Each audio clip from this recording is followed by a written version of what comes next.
हाथ से रब करना तेल को, इसको बोलते हैं anoint.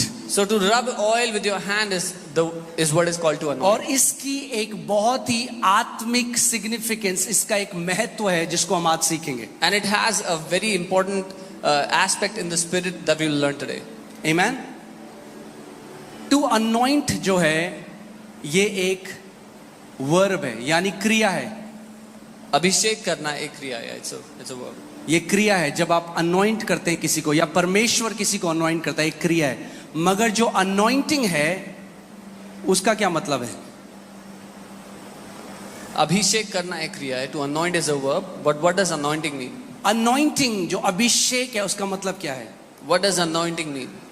The power and the presence of the Holy Spirit working through a man is called anointing. परमेश्वर की सामर्थ्य या उसका अभिषेक जब एक मनुष्य के द्वारा काम करे तो उसको अभिषेक कहते हैं। अगर इसको सिंपल भाषा में मैं बोलूं तो the power and the presence of the Holy Spirit. पवित्र आत्मा की सामर्थ्य और उसकी उपस्थिति, This is called anointing. इसको अभिषेक कहते हैं।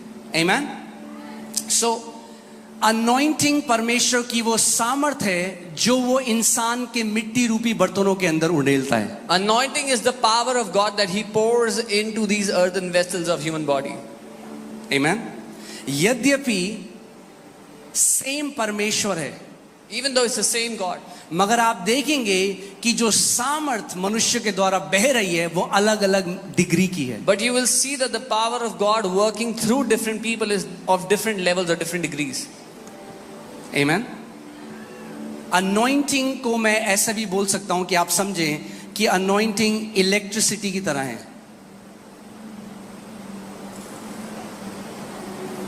Anointing can be understood like electricity. किसकी तरह है? बिजली की तरह।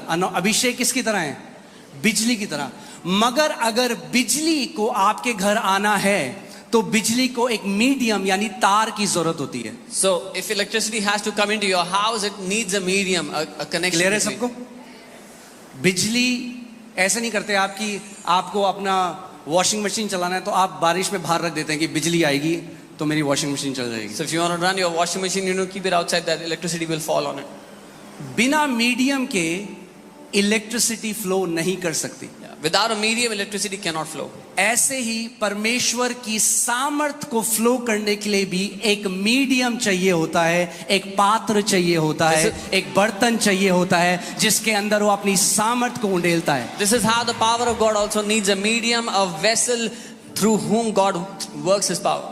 उसी को हम कहते हैं कि ये परमेश्वर का अभिषिक्त दास है। उसका मतलब केवल इतना है कि ये वो बर्तन है जिसके अंदर परमेश्वर ने अपने अभिषेक को, अपनी सामर्थ को उंडेला है। To such we call them anointed men of God. It means this is a vessel on whom God has poured out His anointing. Clear है इस बात को? या और ये जो सामर्थ परमेश्वर उंडेलता है पात्रों के अंदर, मीडियम्स के अंदर, and this power that God pours into vessels or उसका एक उद्देश्य है। it has a purpose. और उद्देश्य ये है कि ये जो सामर्थ है ये जुए को तोड़ डालने वाली सामर्थ है, बंधनों को तोड़ डालने वाली सामर्थ है, शैतान के हर एक कामों को तोड़ देने वाली सामर्थ है। The purpose of this power is to break every bondage of the enemy when this power hits. सामर्थ किसकी है? Whose power is it? परमेश्वर की है। It is the power of God. उस मनुष्य की नहीं है। The power doesn't belong to the man. वो मनुष्य केवल क्या है? एक माध्यम है जिसके द्वारा वो सामर्थ बह रही है। The man is a vessel or a medium through whom the power is flowing. Amen. सामर्थ परमेश्वर की है। The power belongs to God. So जैसे मैंने आपको बताया, अनॉइंटिंग एक बिजली की तरह है। So as I told you, anointing is like electricity. पवित्र आत्मा सामर्थ नहीं है। The Holy Spirit is not the power. पवित्र आत्मा एक व्यक्ति है। The Holy Spirit is a person. सामर्थ उसके द्वारा बहती है। The power flows through the Holy Spirit. कितने लोग मेरी बात को समझ रहे हैं? I want you to understand the difference between the person and the power of the Holy Spirit. मैं चाहता हूं कि आप अंतर को समझे, पवित्र आत्मा जो एक व्यक्ति है और पवित्र आत्मा की सामर्थ्य के बीच में। Amen. पवित्र आत्मा एक व्यक्ति है। Holy Spirit is a person. और पवित्र आत्मा से सामर्थ बहती है. And the power flows through the Holy Spirit. Amen. So same anointing वही है, It is the same anointing, मगर anointing के अलग अलग प्रगटीकरण हैं. but the anointing has different manifestations. क्या है? अलग अलग प्रगटीकरण है. It has different manifestations. जैसे मैं आपको अंतर बताता हूँ. I'll tell you the difference. Same बिजली जब एसी के अंदर जाती है, एयर कंडीशनर के अंदर जाती है, तो कमरा ठंडा करता है. When the electricity goes into the air conditioning, it cools मगर down your वही room. बिजली जो आई जब वो आपके हीटर के अंदर जाती है तो कमरा गर्म करता है. But the same electricity goes into your heater and heats up the room. बिजली अलग अलग नहीं है, The electricity is not different. बिजली वही है, It is the same electricity. मगर उसका जो फंक्शन है वो अलग अलग है, क्योंकि अलग अलग इक्विपमेंट या अलग अलग चीज अलग काम के लिए बनाई गई है. But its function is different because each device is created for a different reason. ऐसे ही परमेश्वर ने हम सबको बुलाया, मगर सबको अलग अलग फंक्शन परमेश्वर की बॉडी में दिए. This is how God has called all of us, but He has given us different functions in His body. और जो अनॉइंटिंग कार्य करता है वो उसी चीज के लिए कार्य करेगा जिसके लिए परमेश्वर ने आपको बुलाया है. And the anointing will only work for the purpose that God has called you for.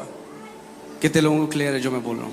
इसीलिए आपको जानना जरूरी है कि परमेश्वर ने मुझे क्यों बुलाया है This is और why. देह में उसने मुझे कौन सा अनुग्रह दिया है. This is why you have to understand, you have to know why God has called you and what kind of grace has He given to you. Anointing का करिश्मा से कोई लेना देना नहीं है Anointing has nothing to do with charisma. कि कोई व्यक्ति है वो कैसा दिखता है, कैसा बोलता है. That what a man looks like, how does he speak. आप बहुत अच्छा बोलना सीख सकते हो, दुनिया के बेस्ट कॉलेज में जा सकते हो, मगर अच्छा बोलने से कैंसर नहीं चंगे होंगे. You can go to the best college of the world, you can become the best orator, but just by good speaking you cannot heal cancers. Amen. Anointing को या परमेश्वर की सामर्थ को फेक नहीं किया जा सकता. You cannot fake the power of God. पता लग जाता है जहां पे वहां पे है, दुनिया को पता है, जहां पे नहीं है वहां पे सबको पता है नहीं है. It is easy to find out where the power of God is and where it isn't. आमेन. सो मैं आपको कुछ गुड न्यूज दूंगा. I'll give you a good news. और गुड न्यूज है, कितने लोग आज मसीह में हैं, प्रभु यीशु मसीह में हैं. How many of you are in the Lord Jesus today? आप प्रभु यीशु मसीह में विश्वास करते हैं, अपने हाथ को दिखाइए. If you believe in the Lord Jesus, show me. मेरे your पास hand. एक अच्छी न्यूज है आपके. I have a good news for you. आप सबके पास अनॉइंटिंग है. All of you have anointing.